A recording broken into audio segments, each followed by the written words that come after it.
السلام عليكم ورحمة الله وبركاته. النهاردة هنعمل لكم بسكوت العيد، بسكوت العيد بس البلدي. البلدي بتاع الأرياف بتاع الصعيد. ناس كتيرة تعرفه. بصوا الجمال وبصوا الحلاوة وبصوا الجرمشة، هش ويدوب خالص وطعمه خفيف خالص.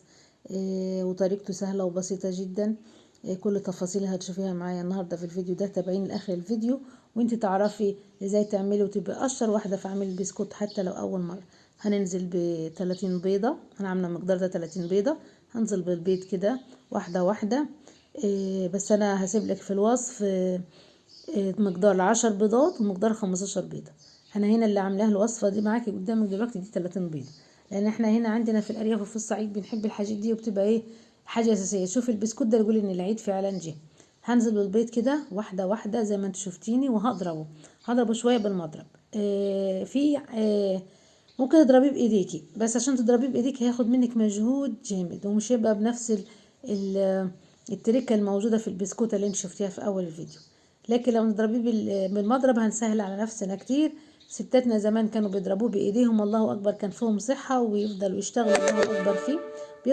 بيضربوا مع السكر لحد ما بيبقى قوامه حلو. كانوا بيشتغلوا بيطلع له احلى بسكوت. بس انا جربت المضرب ولقيته بيدي نفس النتيجة، فخلاص كده نوفر على نفسنا شوية. بتفضل تضرب بالمضرب كده. انا ضربته شويه. هنزل بالسكر.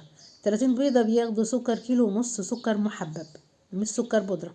ما تحطيش سكر بودره ابدا في البسكوت البلدي، مش هيبقى حلو معاكي. هيبقى احلى بالبسكوت الايه اللي هو المحبب. انا هنزل فيه كيلو ونص. الكرتونه بتاخد كيلو ونص. لكن لو 30 بيضه بتاخد كيلو الا ربع سكر. تمام.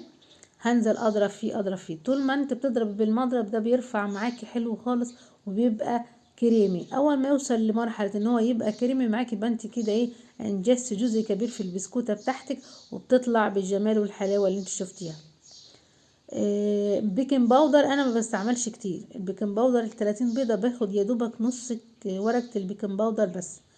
والنشادر انا بفضل يعني أنا مقاديري انا انا اللي بستعملها وبتنجح معايا على طول. ان انا باخد الكرتونه بتاخد 120 جرام. يا ريت توزني النشادر وما تشتريش من عند العطار هيروح يقولك الخميره بتاعه 30 بيضه هيديكي 2 بيكنج باودر وهيديكي فانيليا، وكل ده انت مش هتستعمليه الا نص ورقه فانيليا بس لو انت هتعمل 30 بيضه.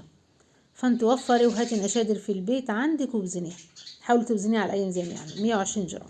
تمام. بصي كل ما تضربي كل ما يبقى ايه خفيف وهش معاكي، وصل لمرحله كريميه. وكل سنه وانتم طيبين واحلى بسكوت عيد ليكم ان شاء الله.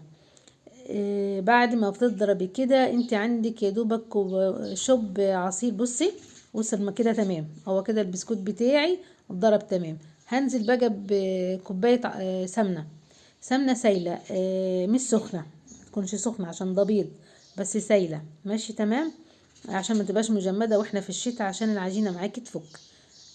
كمان هنزل بالنشادر بحطها مع البيض بعد السمنه. تمام. وادوبها كويس. نشادر دي طبعا بتشتريها من عند العطار وكلنا عارفين الكلام ده. لكن البيكنج باودر انا هنزل بيه على الدقيق. انا وزن الدقيق ومجهزاه جنبي. الدقيق ال30 بيضة بتاخد 3 كيلو ونقوله ربع. لو الدقيقة مختلفة شوية انت هتعرفي الكلام ده وانت بتطيبي البسكوت بتاعك. لو هو فارش معاكي ومش طالع حلو هتدوسي حبة دقيق شوية تلفي بيها ويطلع معاكي حلو ما شاء الله. ما تخافيش خالص. الطريقة دي انا مجرباها وبستعملها وبشتغل بيها على طول. حتى كمان بعمل بيها شغل للعرايس، بعمل بيها شغل لناس كتير على الاعياد. انا بيجيبوا لي الطلبات وانا بشتغل لهم كده زي ما انت شايفه. هنزل بقى بايه، بنص كيس البيكنج باودر احطه على الدقيق واخلطه كويس علشان يوصل لكل حبة في الدقيق. تمام. بعد كده بنزل حبة حبة. البسكوت ما تحطيش الدقيق ابدا. اي معجنات عايزة تشتغلي حلو وحشك تبقى كويسة ونتيجة حلوة، لا، انزلي حبة حبة. هتشوفي معايا بعد ما تنزلي حبة حبة وتعجني هتلميه بايديكي. تمام. وبعد كده هت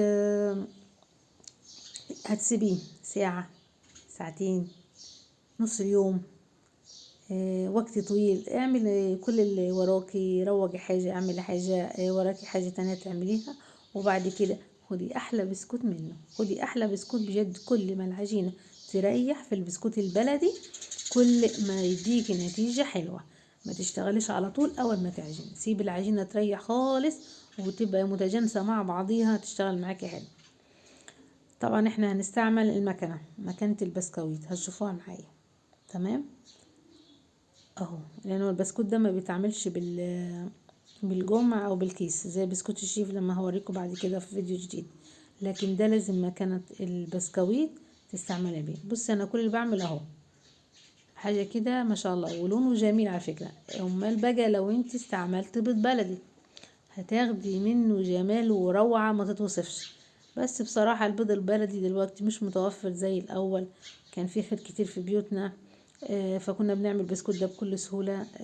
يعني جداتنا وستاتنا كانوا بيعملوا بالمية بيضة، بالتلاتين بيضة، بكميات كبيرة. بصي اهو العجينة كده معايا تمام. هسيبها لما تريح خالص واشتغل عليها.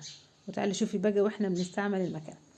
بصي يا ست الكل، البسكوت البلدي علشان تاخدي منه نتيجة حلوة تمام اهو. انا كده مقاديري مظبوطة حلوة خالص. بص العجينة عندك لا هي طرية قوي ولا هي ناشفة، تمام، نازلة معاكي بكل سهولة وكل بساطة. اهم حاجة بقى الجمع ده جمع البيتفور، جمع المكنة الجمع اللي بيجي مع مكنة البيتفور. بتروحي عند اي بتاع مستلزمات ادوات منزليه وبتطلبي منه الجمع، بس يا ريت ما تاخديش جمع يكون ضيق، يعني بينزل عجين صغير، مش هيدي معاكي قلب البسكوته خالص. او ملاحظه ان انا الجمع بتاعي اتكسر شويه فبيطلع العجين، انا مش راضيه اسيبه ولا هسيبه. اتصرفت برضو، رحت حطيت عليه السلوتيب واشتغل معايا زي الفل. بص حجم البسكوته لما بينزل معاكي بالحجم ده بيبقى طعمه، بيبقى شكله حلو وبيبقى ليه قلب. فانتي ما تستعمليش الجمع الرفيع ولا اللي هو الكبير خالص الواسع. انت بتلاقيه هتعرفي تجيبيه يعني موجود. تمام. انا بصي بمسك البسكوته كده، فرنك سخن مسخناه. وبسكوتك هي الصينيه الاولى بس هي اللي ممكن تاخد منك وقت وممكن متطلعش حلوه لان الفرن سخن. البسكوت ده عايز فرن بارد. البسكوت ده عايز الفرن لما بيسخن بيسحب معاكي عجين بتشتغلي. سدي بقى ايه صينيه صينيه صينيه بتفضل ايه تدخليهم الفرن. انا بس هوريك حاجه تاني. وانتي بتنزل العجين ما تحطهوش بنفس زي ما هو طالع من المكنه بالظبط، لا بالانس الانسيابيه دي لا، انت تحطيه تلفيه. هشوفي ايه انا بعمله دلوقتي. هتبرميه، لما بتبرميه بيديك الشكل الحلو اللي انت ايه اللي احنا عملناه. بصي اهو، وما تستعجليش ابدا وانت شغاله اهو. صلوا على الحبيب المصطفى، وما تنسوش الاشتراك في القناه وتفعلوا الجرس. وكل سنه وانتم طيبين. احلى بسكوت ان شاء الله، وجربيها بجد بجد طريقه حلوه وسهله وبسيطه بكل تفاصيلها انا قلتها لك. هتنزلي ازاي اهو واحده واحده. بصي نازل معاكي ازاي، ومش شرط حد يشتغل معاكي خالص. اهي المكنه قدامك وانتي جنب الفرن هتدخل وتطلع. قبل ما واحده بتستوي تكون انتي عملتي التانية. بجد بجد مش هياخدوا في ايدك ساعتين زمن وتقوم من على الفرن عامله احلى كميه بسكوت لاولادك. وكل سنه وانتم طيبين اهو. تمام. بتبرميه وبتلفي او حد يلفلك من اولادك، تفرح مع بعضيكوا برضو مفيش مشاكل. الاجواء دي حلوة خالص، وخاصة هي دي اجواء العيد اللي بنحس بيها. كل سنة وانتم طيبين.